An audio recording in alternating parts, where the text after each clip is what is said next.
Yo guys, what's poppin'? Today we'll be doing a review on the new episode of Yugioh Vrains, episode 7.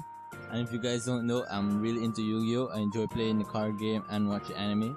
I really enjoyed watching it till 5Ds, but after 5Ds came out Zexel, which had a very slow start, and that really turned me off from watching the rest of the series.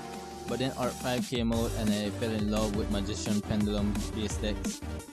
And now Yugioh Vrains came out and I thought it was going to slow down the game more. But contrary, it actually sped up the dueling process much more faster, and I really can't wait for it to come to the TCG. But yeah, let's get into this review. Okay, first thing I want to state is that I really enjoyed the fact that Aoi actually was beating Playmaker with her own strategy. You know, when I saw the previous episode preview for this one, I thought she would have been under the control of Hanoi throughout all of the duel, and that Hanoi was playing their cards instead of her playing her card and her original strategy to beat Playmaker. So I was happy to see that she was beating him with her own deck. And her deck is a burn based deck, and I know in competitive people really don't like burn based decks, you know, they're hated on, but I would love to see this deck in real life, how, you know, those competitive duelists in the circuit would, you know, turn that deck into a good burn deck, you know. But anyways, let's get on. Okay, so we start off the show with Blue Angel summoning a bunch of her Trickstar monsters. And if you don't know, Trickstars are her archetype. And her strategy was to create a loop with Licorice, causing 200 damage to the opponent for every card they drew. And then activate Light Stage, her spell cards, to deal another 200 damage for every time a Trickstar deals damage by battle or effect. And then we cut to a scene where she's summoning her Link monster. And in the scene, we see her hoping that her brother is watching her, you know, she really wants him to praise her, you know, feel like she could do something to help him. But instead, her brother is showing more confused, like why she's defying him, you know, like, I'm just trying to protect you, you know, that all of that went through his mind, I assume. But anyways, we see her summon her Link monster, Holly Angel, and she continues to deal burn damage to Playmaker even during his draw phase, obviously, because, you know, every time you drew a card, Licorice deals 200. And then she activates Light Stage and deals another 200, but this time Holly Angel gains 200 attack because of the damage done by a Trickstar effect. So on a side note, I want to mention something about Ignis. I know a lot of people hate Ignis, you know, consider his attitude annoying, bad, but to me, I really enjoy him, you know. He reminds me of the sword from Familiar Zero, and I really love him as a character in the show. And to me personally, I prefer seeing him over another character like Astro from Zexel, you know. But that's just me saying, you know. But anyways, and then Playmaker does a combo we seen before to summon Deco Attacker. And with Deco Attacker he attacks, but he fell for one of Aoi's trap card, Trickstar Reincarnation, where he had to discard all of his cards in his hand to draw a new set of cards. And because of that, he triggered the burn combo and increased Holly Angel's attack by 800. And so he tries to save Talker from getting destroyed, but fails to thanks to one of Aoi's another trap card, Trickstar Scatter.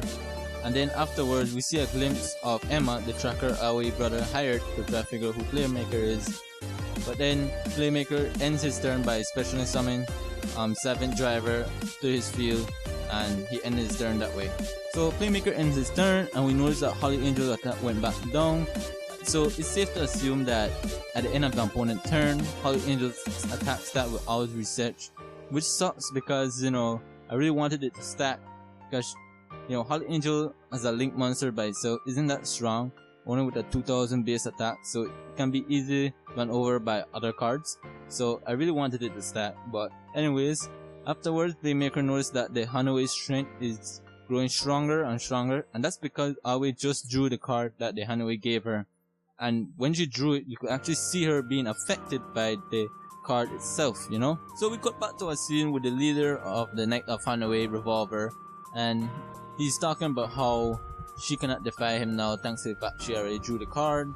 And then we go back to the duel with Playmaker getting hit by a direct attack and takes the usual burn damage, but this time it knocks him off the board. But this time my dude becomes Spider-Man, sends a beam up to the board and sends himself back on it. But for some reason, couldn't have done that in previous episodes. Anime logic. Okay, so Aoi ends her turn and deals the usual burn combo, you know, burn, burn, burn. But then we cut to a scene of her brother having a flashback, and this flashback clears up a huge misunderstanding going around in the community. in the community right now, people were confused whether he was her real brother, stepbrother, or her brother-in-law. But with this flashback, it's safe to assume that he is either her real brother or stepbrother. Because in the flashback, he revealed that their parents were killed in an accident, and he had to step up my game, you know, my dude. He step up his game, provide for his little sister. But he thinks Aoi doesn't notice his hard work or even care for him, and this duel helped prove that point to him, because you know she's defying him and continuing dueling a speed duel, which he is heavily against, you know. So then we see Aoi struggling to remember who she is. You know, the card is starting to take over her, and she's struggling to remember that she's Blue Angel, you know. And then Playmaker does a combo to bring back Link Bumper while dodging a hook shot from Scavenger Diver. Now in my mind, bro, my own monster shouldn't be doing that to me, man. I don't have to dodge your attack, bro. But he brings back one of his monsters, Link Bumper, as I mentioned.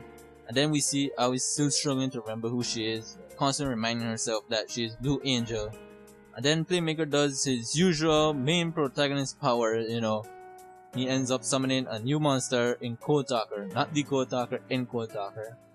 And then Aoi starts to break down because she's starting to realize, wait, I wasn't dealing any damage to him. You know, he allowed me to do damage. So she's starting to snap. And so then Playmaker tries to lower Holy Angel's attack by 1,000 thanks to Defect Compiler and Frontline Disturbance. But then Aoi activates her skill, Trickstar Front, to counter it, where she can discard one Trickstar to force the opponent to draw till they get a hand of 3. And unfortunately for Playmaker, his hand was empty, so you know, burn and boost Holy Angel's attack. I would also like to note that she discarded her normal Trickstar card and not the Hanaway Trickstar card. I think this is a Hanaway Trickstar card because it's Dark Angel. This has to be a Trickstar. Am I wrong? Let me know if I'm wrong. But then she tries to use her burn method to finish off Playmaker, but he countered it with his Defect Compiler and making any effect damage to him 0, so no burn. And now she plays her last card, which happens to be the Hanaway card. And when she plays it, you'll notice that she starts to get brainwashed by the card. She starts to go all crazy, screaming. And her brother and Shima freak out by this, you know. They were like, oh my god, what's happening, you know. She appears brainwashed throughout the rest of the battle.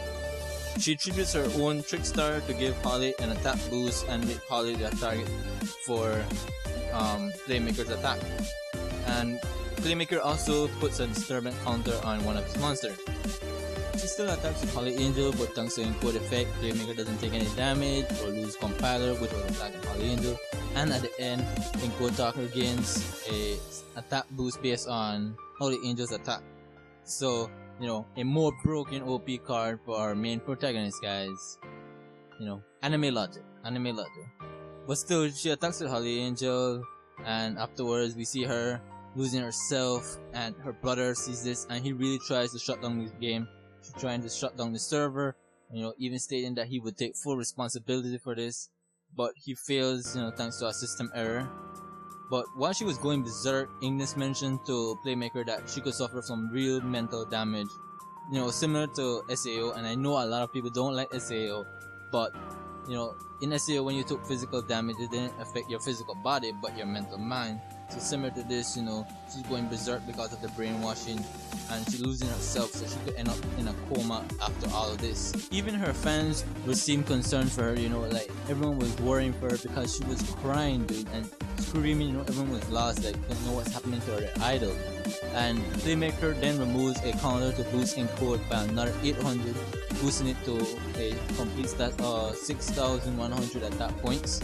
I thought about a real broken card already. Real broken card. And then a real sad moment came up, guys. I mean, a real sad moment. You know, we start seeing Aoi crying, you know. I was literally like, what the fuck, man? Can't do this to Aoi, man. No. Like, the show already had me attached to Aoi, you know. And I really hated those come off Hanaway for doing this to her, man. I really do. I really did hate them. And then we see her either completely breaking down or breaking out of the brainwash. I wasn't sure, because the way it was depicted could either mean she finally break out or she was just, you know, completely under your controls.